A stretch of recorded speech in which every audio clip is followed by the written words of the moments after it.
So ever since I started my lab 26 years ago, the overall theme of our research has been to integrate chemistry and evolution to enable new types of therapeutics.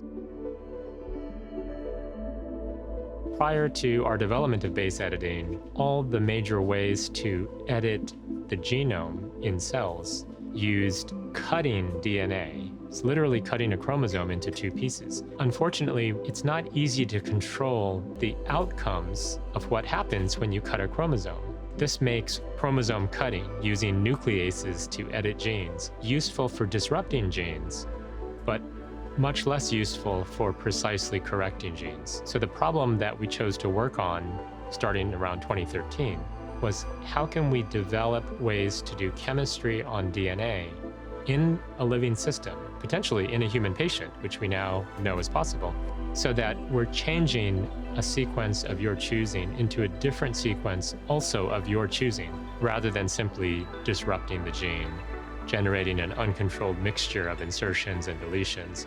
Base editing uses the beautiful targeting mechanism of natural CRISPR enzymes, the ability to find a DNA sequence programmed by a small piece of RNA called the guide RNA.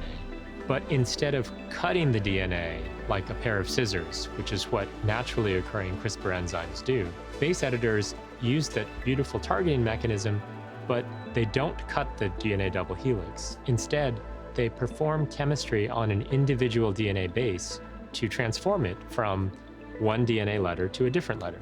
In 2019, we developed prime editing, which is a different way to do gene editing. Prime editing uses the beautiful targeting mechanism of CRISPR to find a target DNA sequence. And like base editing, prime editing does not cut the DNA double helix, but instead it writes a new flap of DNA containing the new sequence of letters that you wish to install at the site of interest. And then it coaxes the cell into replacing the original DNA sequence with this new flap. There are at least 23 clinical trials that have begun that use either base editing or prime editing to treat a huge range of genetic diseases, from sickle cell disease and beta thalassemia to hypercholesterolemia, to metabolic liver disorders, to muscular dystrophy, to some neurological diseases. These technologies have begun to be used in patients with some life-saving results. It's an incredible honor to receive the Montrone-Seigel Prize. This award will formally recognize the incredibly hard work and the talents of the graduate students, the postdocs, the collaborators, the undergraduates, the staff that have made all of our work possible. The mission of FNIH to encourage team-oriented science, to advocate for the critical importance of science in this country and around the world has never been more important than it is now. And it feels like there's extra meaning to highlight how science can advance the interests of society.